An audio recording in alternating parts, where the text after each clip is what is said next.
Good morning students, how are you? Today we are starting our new and most elegant post in the Indian government, that is the Prime Minister. This post is related to the executive portions. As per our previous video, we have cleared about the three organs of the government. So in this segment means in the executive portion, so one part is remaining, that is the post of Prime Minister and the Council of Minister and the Attorney General. All these are the part of executive in the Indian government segments. So we have cleared already about the president and the vice president. After that we are now we are starting from the position of Prime Minister, function of the Prime Ministers, and many articles which are given in our constitutions, and they are related to the Prime Minister's post. So what about the provision of Prime Minister in our Indian government, in our Indian constitutions? What kind of power used by the Prime Minister and the Council Ministers? Difference between the Council Minister and the Cabinet Minister. So let me see one by one in this segment. So here I am starting, that is I have already tell about the executive and the legislative and the judiciary. So we have discussed about this. In this segment we have clear president, vice president. Now we will clear about the PM and the council of minister and about the attorney general.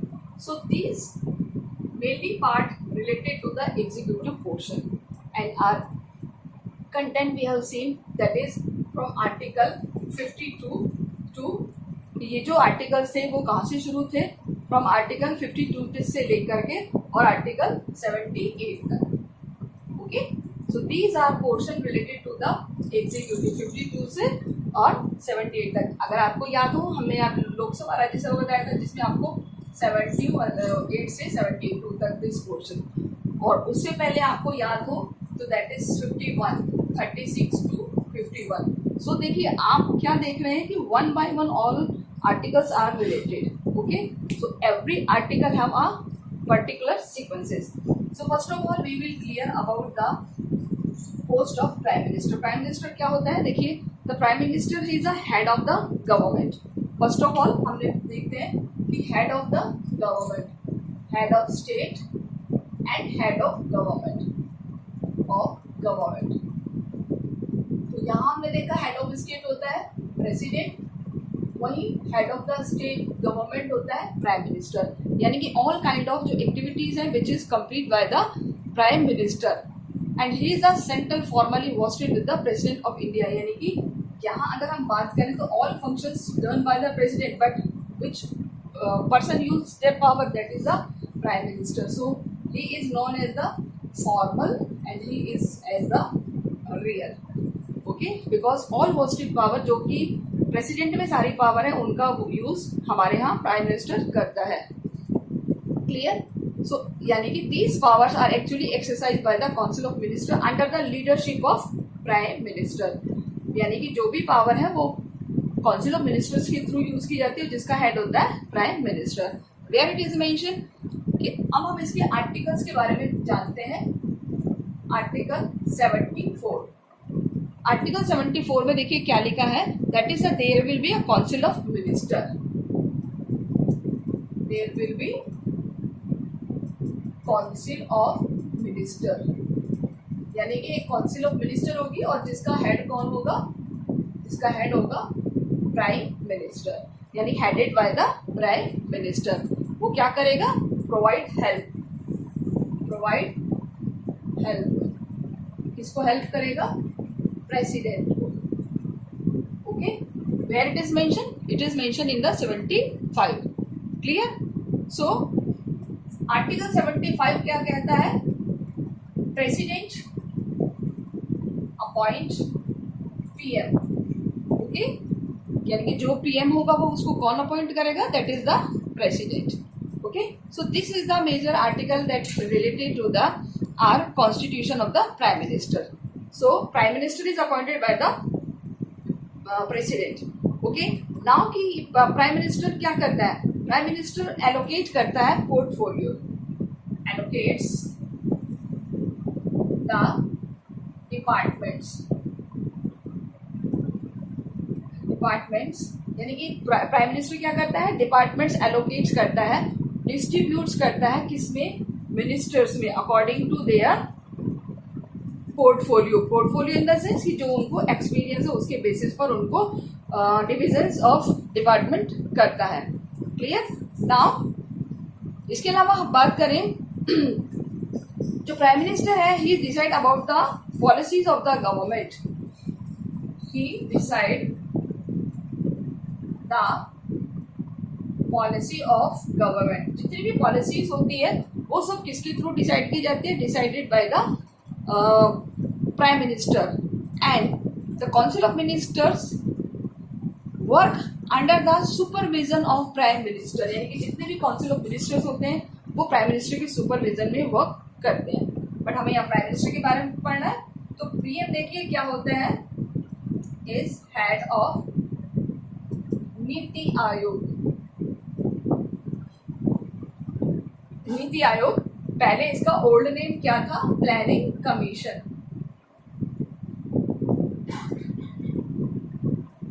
Okay, जो इसका old नाम था planning commission था, but आज ये नाम change हो गया। और आपको पता है ये नाम किसने चेंज किया है, change by the Modi government. Okay, Modi government ने चेंज किया है 2015 में। 2015 में 1 जनवरी 2015 को फिर प्लानिंग कमीशन से नाम चेंज करके क्या रख दिया है, that is the NITI Aayog. अब हमसे ये फुल फॉर्म पूछी जा सकती है। सो नीति आयोग की फुल फॉर्म क्या है, national institute for transforming India. नीति। क्लियर। एक मैनी ऑफ टाइम एग्जाम से पूछा जाता है ये वाला क्वेश्चन, तो आप लोग इसको याद करके रखिए, what is the full form of NITI Aayog. Okay, सो इसके अलावा एक और होता है NDC, national development of council, जिसको हम राष्ट्रीय विकास परिषद भी कहते हैं, उसका भी ये हेड होता है। क्लियर। यानी कि हेड नीति आयोग का भी होता है और इसके अलावा NDC का भी ये हेड होता है, प्राइम मिनिस्टर। क्लियर। अगर कोई पीएम पार्लियामेंट का मेंबर नहीं है, the member become with in how many months, 6 months. कि अगर कोई प्राइम मिनिस्टर पार्लियामेंट का मेंबर नहीं है तो उसे कितने टाइम में मेंबर बनना पड़ेगा, with in 6 months. This condition follow for all the ministers. आपको ये याद रखनी है कि क्लियर है कि 6 महीने में उसको सदस्य बनना ही पड़ेगा। नेक्स्ट बात करते हैं कि prime minister remain enjoy his majority Lok Sabha. यानी कि पीएम बनने के लिए उसको क्या प्रूव करना पड़ेगा, मेजॉरिटी इन लोकसभा। ओके, यानी लोकसभा में उसको अपनी मेजॉरिटी प्रूव करनी पड़ेगी, एंड तब तक वो एंजॉय करेगा अपनी फुल पावर का, यानी उसको कोई भी पोस्ट से नहीं हटा सकता। ओके, बट अगर उसका नो कॉन्फिडेंस मोशन क्लियर हो जाता है, यानी कि अगर उसके ऊपर विश्वास नहीं होता तो फिर एक प्रोसेस होता है जिसको हम कहते हैं नो कॉन्फिडेंस मोशन, और उस नो कॉन्फिडेंस मोशन के थ्रू उसको पोस्ट से हटाया जा सकता है। क्लियर। तो he can be remove from his post if the Lok Sabha और council minister has been terminated. यानी कलेक्टिव रिस्पॉन्सिबिलिटी होती है कब, जब नो कॉन्फिडेंस मोशन हो जाता है, नो कॉन्फिडेंस मोशन। हिंदी में इसे कहते हैं अविश्वास प्रस्ताव। और 2 बार ऐसा हो चुका है कि किसी प्राइम मिनिस्टर ने नो कॉन्फिडेंस मोशन के तहत अपने पोस्ट को रिजाइन किया है। तो सबसे पहले हम बात करें 1990 में, 1990 में वीपी सिंह, विश्वनाथ प्रताप सिंह की जो सरकार थी उनके साथ हुआ था, और 1997 में HD देवगौड़ा। क्लियर। ये आपके लिए बहुत इंपॉर्टेंट है, कौन से प्राइम मिनिस्टर से जिन्होंने नो कॉन्फिडेंस मोशन में अपना रेजिग्नेशन दिया था। क्लियर। तो ये याद रखना। अब हम बात करते हैं कि ये अपना रेजिग्नेशन किसको देते हैं। तो अगर हम बात करें तो इनको ओथ और जो इनका रेजिग्नेशन होता है वो सब किसको देते हैं, ये प्रेसिडेंट, यानी कि इनको शपथ कौन दिलाता है? प्रेसिडेंट। और प्राइम मिनिस्टर को रेजिग्नेशन अगर देना है तो वो किसको अपना रेजिग्नेशन देगा? Resignated to the president of India. Clear? And after that कि president about the presidential rule in state और इमरजेंसी इन द कंट्री। अगर कंट्री के पार्ट में कोई इमरजेंसी लगानी है, चाहे 352 हो चाहे 356 हो, तो प्राइम मिनिस्टर उसमें एडवाइस करेगा। ओके, यानी कि आर्टिकल 77, यहाँ पर ये आर्टिकल भी इम्पोर्टेंट है, that is the 77 related to the prime minister, that is means कि the conduct of business of the government of India. PM conduct the business of Indian government, यानी कि भारत सरकार के जितने भी कार्य होंगे, जितने भी काम होंगे, उन सबको कंडक्ट करेगा। कौन करेगा? Prime minister. और आर्टिकल 78 क्या कहता है? ये वो इम्पोर्टेंट आर्टिकल्स है जो आपको बताए जा रहे हैं, जो आपके एग्जाम के पॉइंट ऑफ व्यू से इम्पोर्टेंट है। And provided information to the president, provided information to the president, यानी कि प्रेसिडेंट को ये इंफॉर्मेशन प्रोवाइड करेगा टाइम टू टाइम, जो भी इससे मांगी जाती है वो सारी इंफॉर्मेशन प्रोवाइड करेगा। ओके, इसके अलावा हम बात करें कि पीएम कोई भी बन सकता है, चाहे वो लोकसभा का मेंबर हो या राज्यसभा का, बट उसके पास एक एलिजिबिलिटी होनी चाहिए, उसके पास किसी ना किसी हाउस की मेंबरशिप होनी चाहिए, whether they related to the Lok Sabha और राज्यसभा। क्लियर? अभी तक हम बात करें कि टोटल कितने प्राइम मिनिस्टर्स हुए हैं, तो वो आप एक लिस्ट है, आप देख लीजिए कि कौन कौन से प्राइम मिनिस्टर्स हुए हैं। और सबसे फर्स्ट प्राइम मिनिस्टर तो सबसे आपको पता ही है, that is the JL Nehru, Pandit Jawaharlal Nehru. 1947 से लेकर 1964 तक सबसे लंबा जो टाइम रहा है वो इनका रहा है। अब आप कहेंगे कि 1951 में तो पहली बार हमारे इलेक्शंस हुए थे, और फिर 1947 में कैसे? तो हमारी एक इंटरिम गवर्नमेंट थी, इंटरिम गवर्नमेंट, उसमें भी जो पीएम थे वो पीएम कौन थे? पंडित जवाहरलाल नेहरू। तो देखिए 1947 से लेकर इतने लंबे टाइम तक इन्होंने पीएम का पोस्ट हैंडल किया है। क्लियर? सबसे ज्यादा बार पीएम कौन बने हैं, सबसे लंबा कार्यकाल किसका है, एट प्रेजेंट कौन है, तो वो सारी चीजें आपसे क्वेश्चन में पूछी जा सकती हैं। Clear? So it is a very short information, very selected information about the prime minister. अब प्राइम मिनिस्टर का कुछ एग्जीक्यूटिव और उसकी पावर्स हम देख लेते हैं कि वो क्या क्या करता है। क्या क्या करता है देखिए, सबसे पहले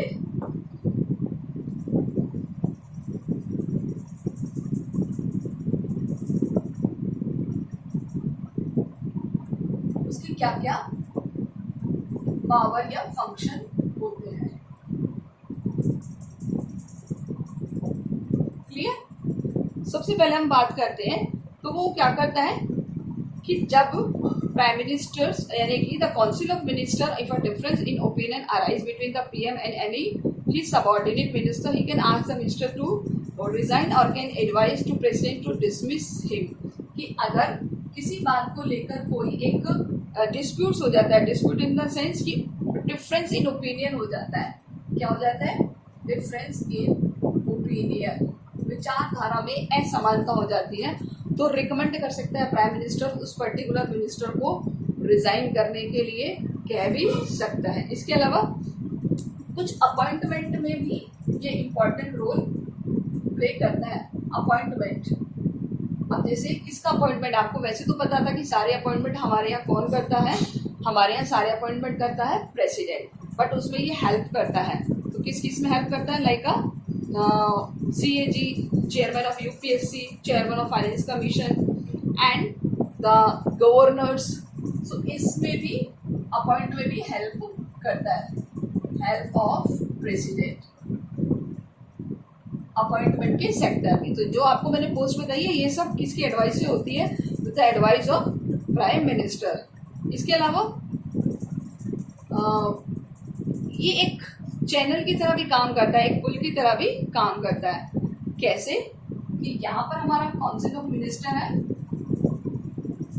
और यहाँ पर प्रेसिडेंट है। तो प्रेसिडेंट का जो भी मैसेज होगा वो थ्रू द किसके जाएगा, पीएम, और काउंसिल ऑफ मिनिस्टर का जो भी मैसेज होगा वो इस तरीके से फॉरवर्ड होगा।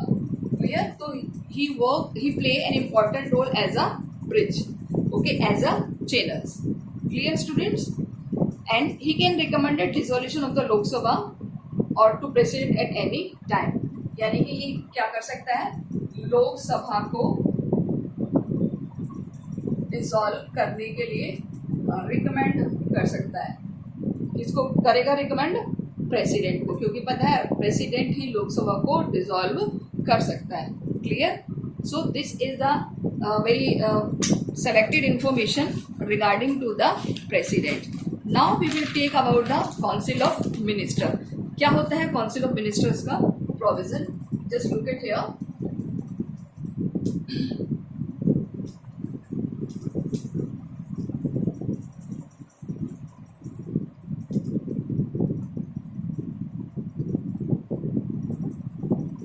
Council of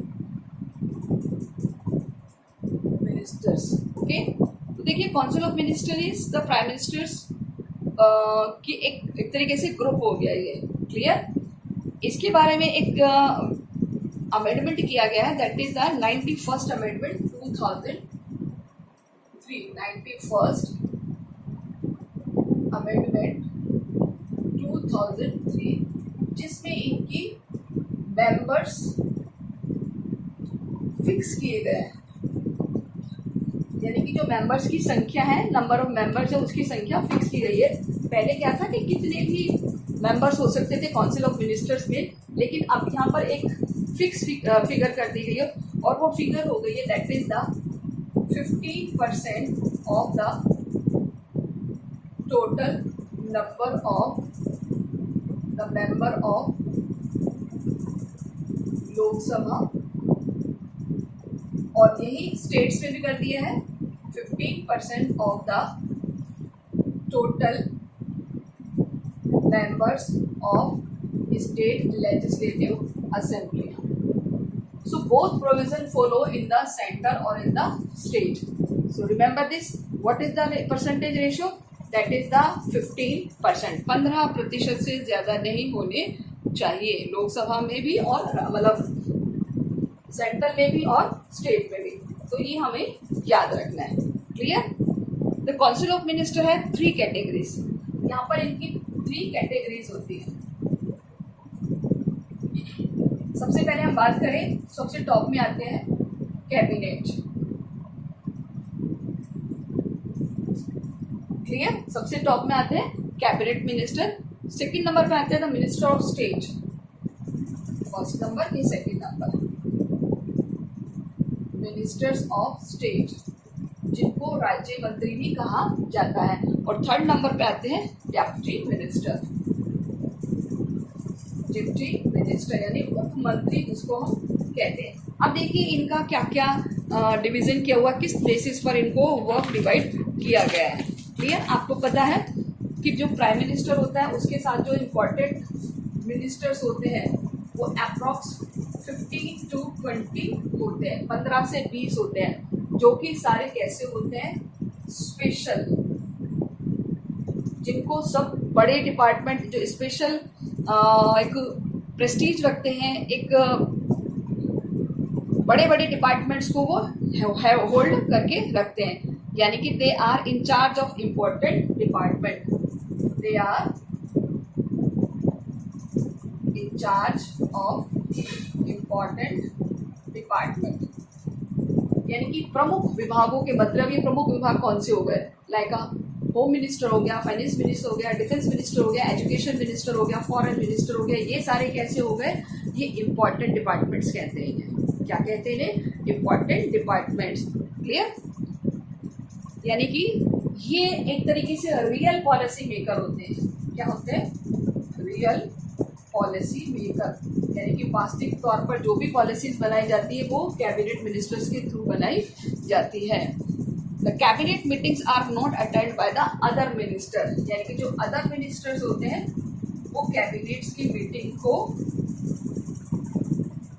not attend by other minister. Clear?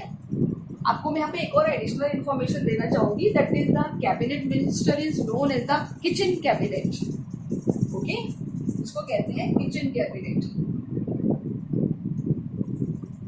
जो कि इंदिरा गांधी के टाइम में शुरू हुआ था।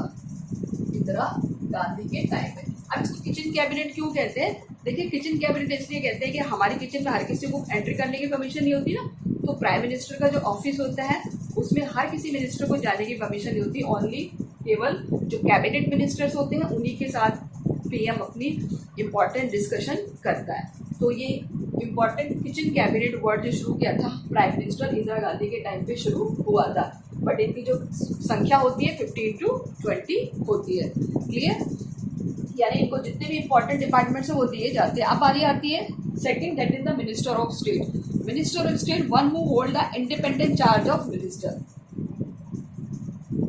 इंडिपेंडेंट चार्ज ऑफ डिपार्टमेंट, यानी कि इनको भी कोई ना कोई स्वतंत्र प्रभार मंत्री बनाया जाता है। इनको स्वतंत्र प्रभार मंत्री भी कहते हैं और राज्य मंत्री भी कहते हैं। यानी कि some minister are the placed of cabinet minister, यानी कि इनमें से भी कुछ मिनिस्टर्स को लिया जाता है। Okay, and the deputy minister one who assist the cabinet minister और मिनिस्टर असिस्ट, ये होते हैं असिस्टेंट किसके? Assistant of cabinet and state ministers, यानी ये इन दोनों को हेल्प करने के लिए होते हैं। सो this is the council of minister. Council of minister के बारे में क्या कहा जाता है कि अगर इनमें से कोई मेंबर, कोई मिनिस्टर पार्लियामेंट का मेंबर नहीं है तो सेम विद इन 6 मंथ उसको मेंबरशिप लेनी पड़ेगी, with in 6 month. Okay, and one other thing कि जब भी कोई पार्लियामेंट का सेशन चल रहा हो या कोई भी मीटिंग हो तो विद इन 60 डेज से ज़्यादा वो एब्सेंट नहीं रह सकता, वो भी विद रीज़न। अगर विदाउट रीज़न रहता है तो उसकी जो मेंबरशिप है वो ख़त्म की जा सकती है। तो याद रखना कि 60 डेज उसके एब्सेंट के होते हैं, 6 महीने उसके मेंबरशिप के होते हैं। क्लियर? तो इस तरीके से ये एक स्मॉल इन्फॉर्मेशन है that is related to the council of minister. Now we are taking about the attorney general. So first of all आप इसमें गौर करना कि 15% की जो फिक्स है संख्या वो स्टेट में भी है और सेंट्रल में भी है। अमेंडमेंट कब हुआ है ये इसका सबसे इम्पोर्टेंट पार्ट होता है। अब हम बात करेंगे attorney general. Attorney general Hindi में से कहते हैं महान्यायवादी। ओके, अटॉर्नी जनरल एक तरीके से हम बात करें तो ये बड़ा लीगल, सबसे बड़ा लीगल पोस्ट होती है, सबसे बड़ा एक सुप्रीम कोर्ट के जज की जो एक क्वालिफिकेशन होती है वही क्वालिफिकेशन से यह व्यक्ति सराबोर होता है। क्लियर? तो हम बात करेंगे हमारे यहाँ जो फर्स्ट एजी रहे हैं वो MC शीतलवाड़, फर्स्ट एजी। अब शॉर्ट में लिखूंगी अटॉर्नी जनरल को, आप समझ जाइए AG that is the MC Setalvad. Okay, MC Setalvad रहे हैं 1950 से लेकर 1963 तक, यानी 1950 से लेकर 1963 तक। अब देखिए 50 का मतलब क्या हो गया कि जब हमारे कॉन्स्टिट्यूशन में इसके बारे में कोई मेंशन किया हुआ है कि इसका मतलब हमारे यहाँ अटॉर्नी जनरल की पोस्ट भी होगी। तो this is the constitutional post. So where it is mention? It is mention in the article 76 अनुच्छेद 76। क्लियर? उसमें क्या होगा कि attorney general is appointed by the president. AG is appointed by president. Where it is mentioned? It is mentioned in the article 76. Clear students? अब हम क्या करते हैं देखिए, ऐसा पर्सन जिसमें सुप्रीम कोर्ट का जज बनने की क्वालिटीज हो, a person who have quality of supreme court, यानी सुप्रीम कोर्ट जज, बनने की क्वालिटी हो उसको क्या बनाया जा सकता है, एक तरीके से भारत का महान्यायवादी। आप इसको ऐसे भी समझ सकते हो कि ये प्रेसिडेंट का वकील होता है। अगर हम इसे बात करें तो एक तरीके से प्रेसिडेंट का वकील होता है, संसद का वकील होता है। He is the highest legal adviser of the union government. He is highest legal adviser of union government, यानी ये यूनियन गवर्नमेंट का लीगल एडवाइजर होता है। सारे जो इम्पोर्टेंट केसेस होते हैं वो यही देखता है। क्लियर? एंड इसके अलावा बात करें तो सुप्रीम जो भी केसेस होते हैं, supreme court between union government, यानी कि ऐसा नहीं कि सरकार के आपस में कॉन्फ्लिक्ट्स नहीं होते, तो सुप्रीम कोर्ट के और यूनियन गवर्नमेंट के जो भी कॉन्फ्लिक्ट्स होते हैं वो कौन देखता है? Attorney general. ओके, यानी कि अगर हम बात करें, he is also appear in the supreme court on the behalf of the government of India to conduct the cases, यानी कि सारे केसेस को कंडक्ट करता है। यूनियन गवर्नमेंट का वकील बनके सुप्रीम कोर्ट में ये यूनियन गवर्नमेंट की पैरवी करता है। एक तरीके से हम इसको ऐसे मान सकते हैं। And he is the right audience in the court and take part in the proceeding of either house of parliament. इसके अलावा ये जो संसद की कार्यवाही होती है, कार्यवाही इन द सेंस कि proceeding of either house, proceeding of house, यानी कि संसद में जो भी कार्यवाही होती है उसको ये देख सकता है, बट हाउस ऑफ पार्लियामेंट, लेकिन वोट नहीं कर सकता। Clear? But he is not entitled to vote, he is not entitled to vote, यानी कि इसको वोट देने का राइट नहीं है। Clear? And he hold office during the pleasure of president, यानी कि जब तक प्रेसिडेंट की इच्छा होगी तब तक ये उस पोस्ट पर होल्ड करके रहेगा। तो हम बात करते हैं प्रेजेंट में कौन है, वर्तमान में प्रेजेंट एजी के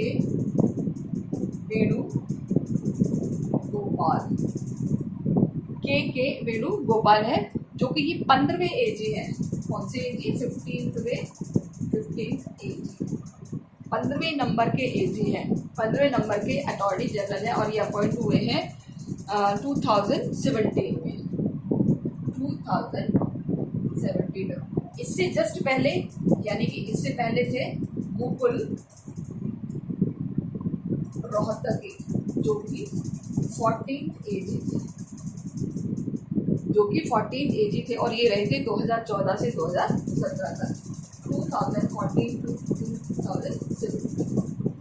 ओके, सो रिमेंबर दिस। आपको फर्स्ट पता चल गया, प्रेजेंट पता चल गया और प्रेजेंट से बिफोर पता चल गया। ज़्यादातर एग्जाम में इसी टाइप के क्वेश्चंस को पुटअप किया जाता है। Okay students, so this is the some brief knowledge of about the attorney general. I hope कि आप इनके जो नोट्स हैं वो बना करके आप अपनी प्रिपरेशन कर रहे होंगे। ओके, तो यहाँ पर किसी भी तरीके से क्वेश्चन पुटअप किया जा सकता है, लेकिन ये आप याद रखिए अटॉर्नी जनरल का वन है आर्टिकल, दैट इज 76, और उस वाले पीएम में हमने बात करते पीएम वाले आर्टिकल में, दैट इज द 74, 75, 77 और 78, 4 आर्टिकल और 76 यहाँ। तो कंटिन्यूअस हमारे पास आर्टिकल्स का भी एक सेगमेंट आ रहा है जो इम्पोर्टेंट इंफॉर्मेशन से जुड़ा हुआ है। Clear students? इसके अलावा एक अगर हम बात करें तो जैसे मैंने आपको बता दिया कि he is a legal adviser, ये सरकार का वकील होता है, यानी यूनियन गवर्नमेंट का वकील के तौर पर ये काम करता है, इंडिया का attorney general. Okay, so this is the little information, important information about the attorney general of India. Clear students? So I hope you are getting benefit from these videos. If you have any problem, then you can ask to me. Okay, beta? So, but try to prepare very enthusiastically or very honestly. Okay? Because ये time है, धीरे धीरे हम सीखते चले जाएंगे। और हमको बहुत कुछ सीखना भी है. Okay, so all the best students, thank you so much.